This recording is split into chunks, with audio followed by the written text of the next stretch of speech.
Thank you very much, Doctor. Yes, and I think from my side, I would like to share three words and 3 points in 3 minutes. So my three words are businesses, education, and technology. My 3 points would be, so we talk a lot about creating jobs, and this is big because there's an obvious need given the high unemployment rates in Africa, but we don't talk explicitly about what is needed to create these jobs, right? To create jobs, you need companies to be growing, you need businesses to be growing, and for businesses to grow, they need to be making revenues, and for those revenues to be happening, the businesses need access to very highly trained people, and they need to be producing high value services. For example, doing manufacturing on top of raw minerals, the raw minerals that we have in Africa, but they need to be doing the manufacturing, or we need to be producing high value services that the rest of the world needs. And then this brings me to my second point. The second point is about the rest of the world. The rest of the world, we talk about the youth bulge in Africa, but then what's happening with the rest of the world? People will be growing older. The proportion of young people in Africa today is 70%, and that's going to increase. But in the rest of the world, their proportion is going to get smaller. When that happens, production in the rest of the world is likely to reduce a lot. And their young people will be extremely stressed with the higher taxes that are going to happen, so that their governments can take care of their older population and even protect them when you think about security. So the rest of the world is going to wish that they're going to wish very strongly that they can create access to skilled African youth. The important word there is skilled and educated African youth. It has to be skilled African youths. So one of, I would say, the most important actions for Africa, like other panelists have mentioned, is education. The world and Africa has to come together to invest massively this very decade.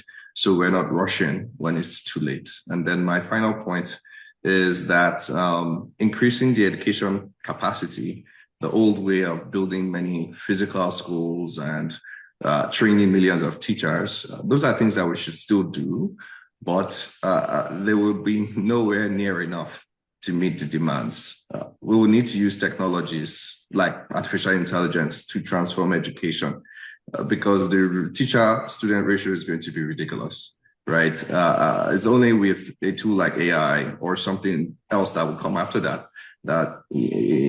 without that tool, one teacher is going to struggle to facilitate the learning of 1,000 students, right? Because that's what the ratio will start to look like very soon. So I'll pause my remarks there with those three words and 3 points. Thank you very much. Yes, you're quite right, Professor. I like to kind of remove the mystique around artificial intelligence and just call it automation, and being able to automate the way things are that you used to need only a human to do, but now you can automate how that happens. In the education space, what we're seeing in other parts of the world and very slowly come to Africa are things like chatbots that can answer questions that people have. Thankfully, Pato mentioned that our young people are very inquisitive and inspired and always asking questions.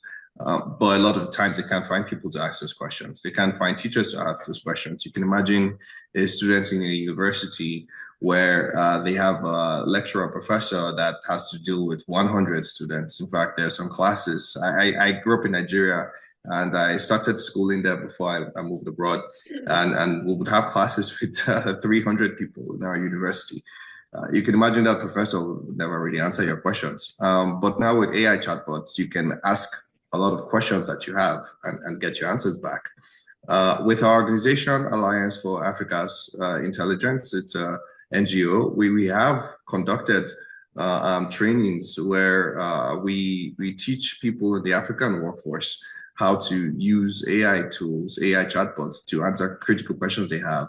One of our projects was in Zimbabwe, where we worked with farmers in rural areas and helped them learn how to simply use their WhatsApp on their phone to ask questions from the Meta AI bots on their phones about things like planting seasons, changes in the weather, how that's going to affect their next 3 to 6 months of planting, and best practices they can take to improve things for themselves. And it was truly incredible to see the kind of questions they were asking, and how much that was going to change things for them. Because without that bot on their phone, it was going to be, it was previously very difficult to find that kind of information. So that's one big way.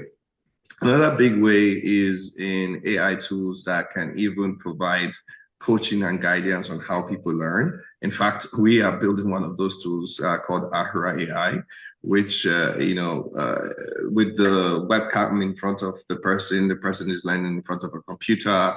The webcam can analyze things, your non-verbal cues, like the stress on your face or the excitement on your face when you see new information, or it can also identify when you're getting distracted, like using your phone for a very long time or talking to other people, and make suggestions to you on changes you can make while you're learning. And so that way, I will summarize it by saying AI is an opportunity to make people a lot stronger, independent learners, where they can learn by themselves using these AI tools, as against the past, where they depended a lot more on a human teacher that has a limited capacity to answer everybody. So with AI, we can serve many more people and meet the need that we're going to have with this growing number of youth on our continent. Yes, I like to think of this as in the last couple of months, I've been describing something called AI hubs, and how in an AI hub it can be a place that is well. Let's put it this way. To talk about an AI hub, let me first talk about the potential with outsourced tech jobs. I was looking at some numbers a couple of days ago, and it appears that for a country like Nigeria, there are about 60,000 outsourced tech jobs happening within Nigeria. And I can imagine similar numbers in Egypt, if not higher. Each of those jobs, if these first people are earning $25,000 a year, when you multiply those numbers out, you get $1.3 billion a year of earnings coming from outsourced tech jobs. And these are people who barely have good internet and barely have good access to power. So if you could give them better access to power and better access to internet, they should be able to earn a lot more than $1.3 billion, because the clients from the rest of the world would trust those builders more if they have access to those infrastructure. So just putting it in there that we should really invest in infrastructure. And let's not be so scared about investing in infrastructure for the entire continent of 1.3 billion people. We can start in small phases where there are hubs that we enable with the electricity and power that they need. For it to be an AI hub, in addition to electricity and power, you also need something called the GPU compute, right? This is the fast computer that enables AI. Without the GPU, you can't really build useful AI solutions. And there aren't many GPUs in the entire African continent. Only a few countries, like thankfully Egypt has some GPUs, but not nearly enough. And we need to create AI hubs that have those things. And let me paint a picture for you. If one startup accelerator incubator was to invest, say, $1 million in getting the internet, electricity, and GPU it needs for, say, 10 startups to share access to that, I wouldn't be surprised that that $1 million investment would yield up to $20 million in revenues increase and additional venture capital investments. So this is a great, worthy investment. We are actively seeking governments and startup hubs that want to make this investment, and we'll help guide you through to those kind of returns. Yes, thank you very much. Incredible strong points and incredible panel. My final thoughts here. Like you said earlier on, Dr. Sheriff, 70% of our population is young and is growing. It is going to be able-bodied people that can work and produce, but they cannot produce if our governments don't make it easier to do business. So like Pato said, ease of doing business. If you can track just one thing for your country, it's ease of doing business. How do you rank on that list? Improve that. And the second quick thing is AI can help get us past infrastructure gaps.